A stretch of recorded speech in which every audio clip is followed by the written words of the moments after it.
Hello, friends. Today was a little interesting. I was watching the title of this video is my journey with JJ and Tutah. This morning, JJ on Mondays, normally JJ at Tutah Speaks will do a lot, or she has a live for Reiki and Journey, and I saw the live this morning, and I normally try to do the journeys, and so today I did. I was able to do it, um, and I had very interesting experiences. And Sometimes I'll share it with her, or once in a while, I think I've done it a few times where I've shared with her what I've gotten, but I thought, why not put it on a video? Um, because it is a lot to type out sometimes, and sometimes the spoken word is a little bit easier than the written word. Typing it out in a comment. So I thought, why not use my platform or stage to talk about what I saw in my journey with JJ and Tuta. Um, Little backstory maybe is it's kind of interesting. I noticed that when JJ goes on her journeys or does her journeys, um, and she speaks or uses her light language, um, something happens where I usually go out really quickly. Um,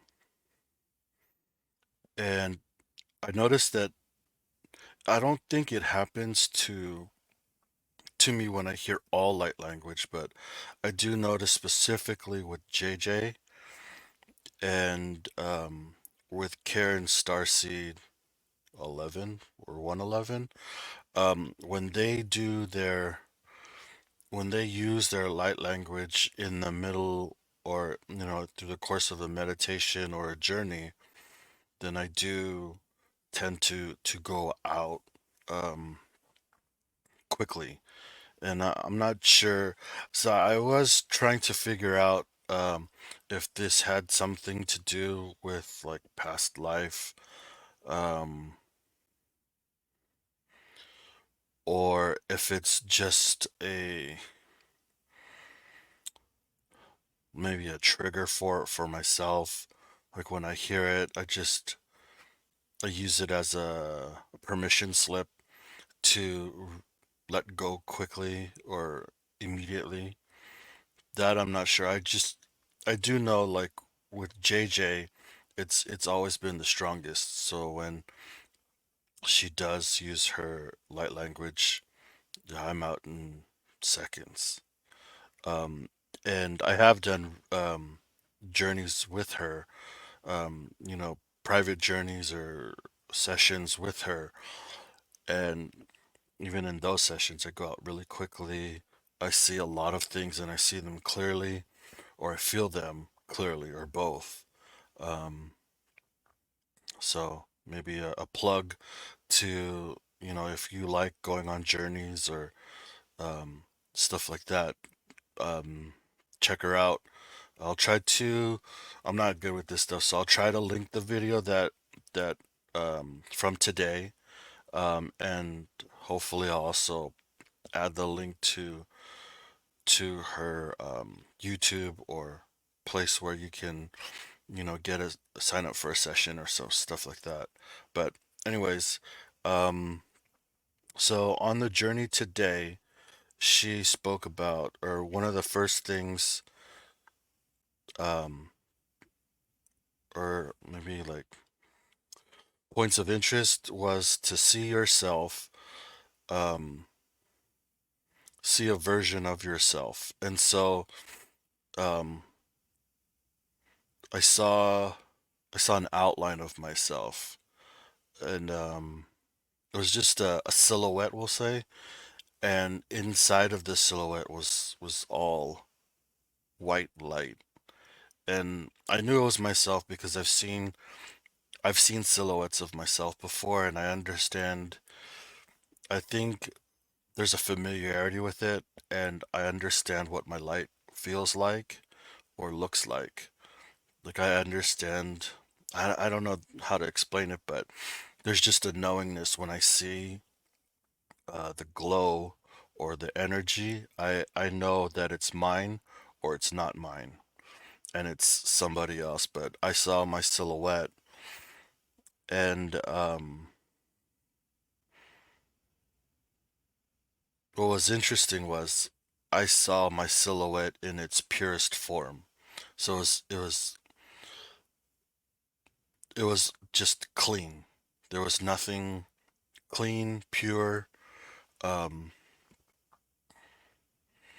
it lacked. So I should say it was. I didn't feel when I saw myself or my silhouette. I didn't sense any insecurity, any fear, um, and I felt wellness. And I was kind of taken aback by it because I was looking at a version of myself that wasn't myself right now in this moment. Um, but it was still a version of me. And then when I had that thought, then I felt, see, it is possible. Everything that, um, wait, I think I wrote it down.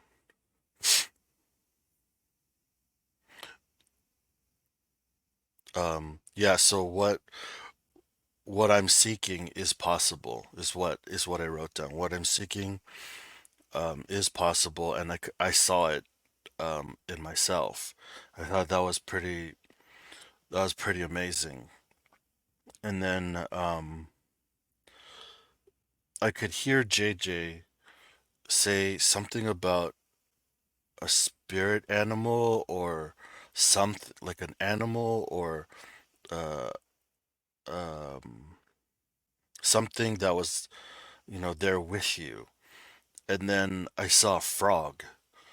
Um, I saw a frog above me, and then the frog was to the left of me, on my left side.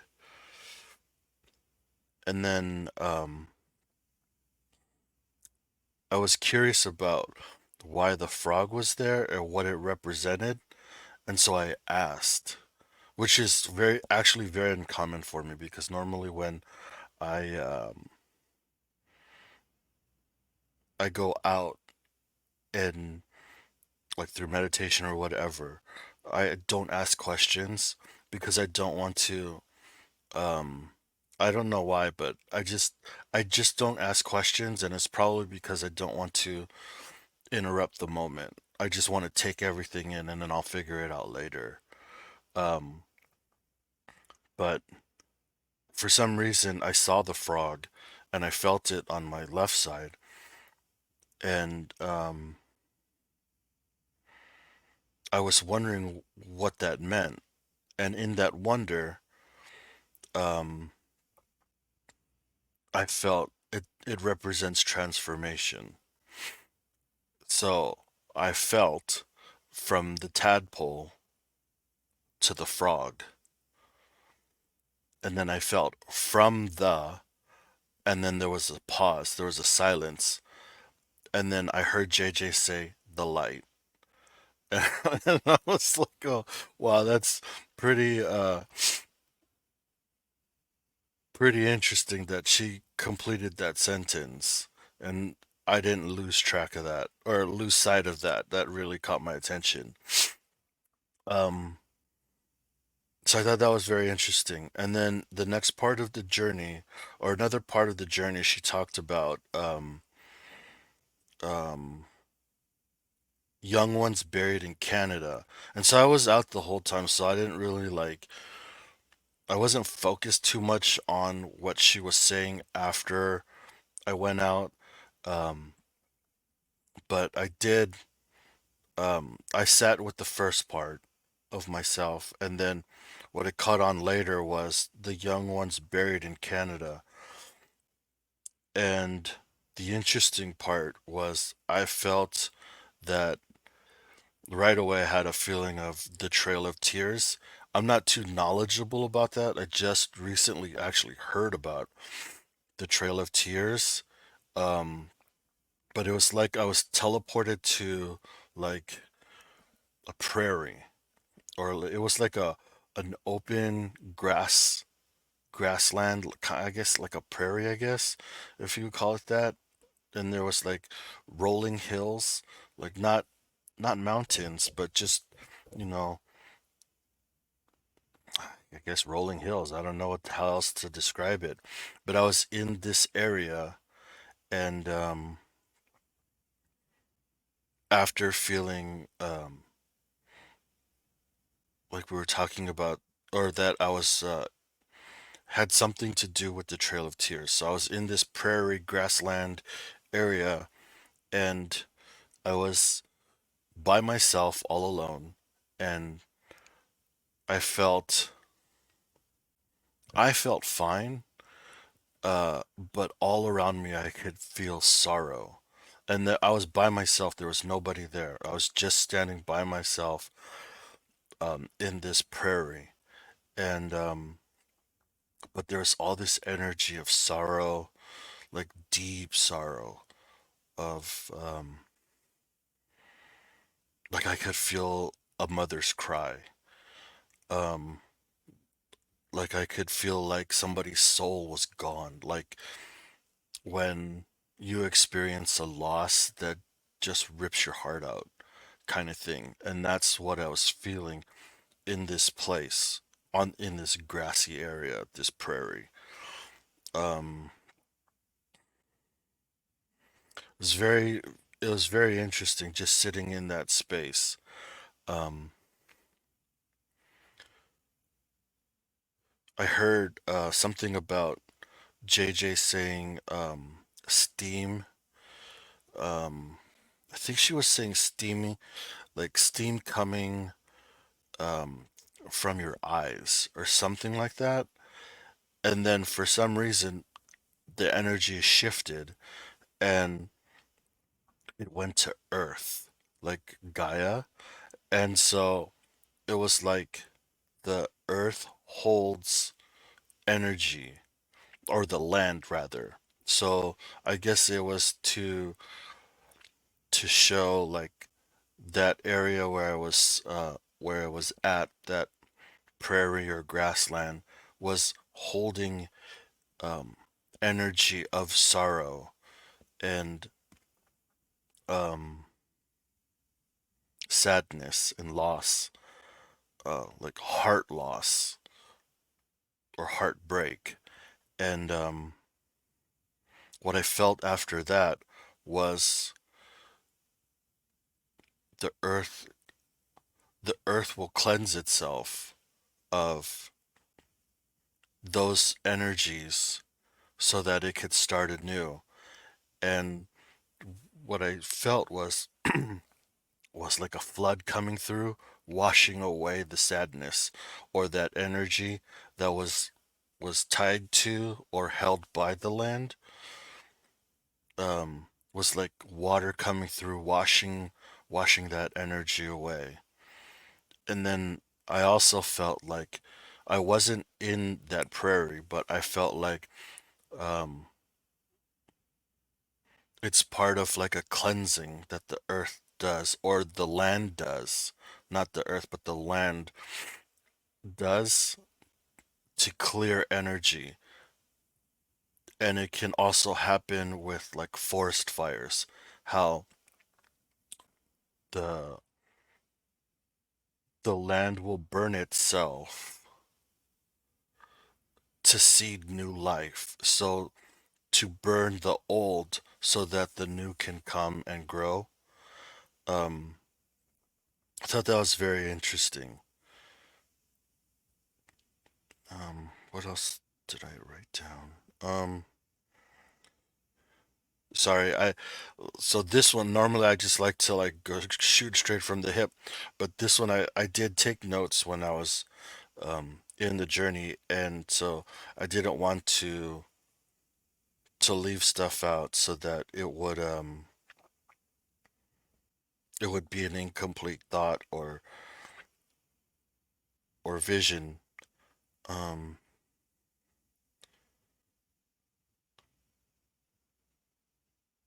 oh, she also talked about a pillar of light, and I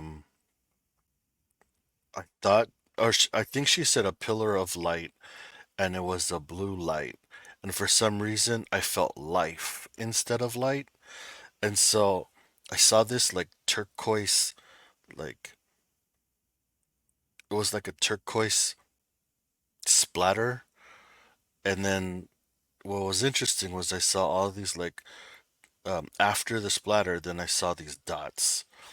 It was a bunch of turquoise dots, and it had like uh, on the outside there was a halo that was like yellowish red, and it was like fuzzy. It almost looked like it was humming, like there was a kind of like how if you look at the sun and then you see like the rays of of energy or the heat like coming off of it or radiating off of it. That's kind of like what I saw. But these, it was on these blue dots, so they were like turquoise. Like it wasn't a blue, solid blue. It was like bluish greenish to that, but then there was this fuzz around it, and it felt like it was plasma.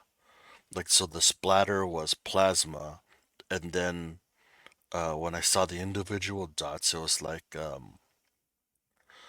blood, and it was like a blue dots like circling or encompassing like something white, almost like if you if you were to get a bulb of garlic and you would split it in half, and so you could see like each cell of or clove of garlic after you split it in half, then there was all these blue dots around each clove, a whole bunch of them, and it was like these blue dots were life, and it was protecting what was inside of it. And what was interesting also was like these blue dots had information or code in it, and it was like a key um, to an existence or the existence, maybe like DNA or something. I couldn't really pick that up, but or get clarity on that. But anyways, that's what I saw. Um, I did do the journey twice. Normally, when it's pretty wild the first time, as far as like what I see, then I'll do it again. So I did do it again, and that's when I got like some of the stuff that the blue dots and the earth, the cleansing part. That's when that came in. Um, but yeah, I just thought I'd share this with you, um, just to put my experience out there and have it like documented. Maybe maybe others have had the same experience. I do know that or I have heard, I think JJ had mentioned it before in the past that um there are some of us that maybe understand her light language. Like I don't it's not like when JJ's speaking in her light language, it's like I hear her speaking English. It's uh it's more of an understanding. It's not word for word, but when she speaks, I have like an understanding of what is being communicated. And it's like It's interesting, but I do know that I do remember that she said she had mentioned like other people have said that they can understand her a little bit. I think Karen was one, Karen Starseed. Maybe Fogopogo I think was another one. And maybe Annie Bear also may have an understanding or can like understand her light language, but I just thought I'd get this out there. I'll try to link the video, but it was Reiki and Journey with JJ at Tutah Speaks. It was her live today. This is what I saw. If you guys, you know, had some kind of experience, maybe put it in the comments on this video or even on her video, just to let her know, um, you know, what you got from her live. Um, she probably appreciate it, kind of like a validation of um, of her video or her live rather. But that's it for now. I just thought I'd get this out there, and you know, I think I had an idea of doing stuff like this where almost like a reaction video um to videos. I think this might end up being a series where, if I do get something, I'll put it out there, and then I'll link the video to it. But that's what I got for now. Um, See you guys on the next one. And remember, angels fly because they take themselves lightly. See you guys.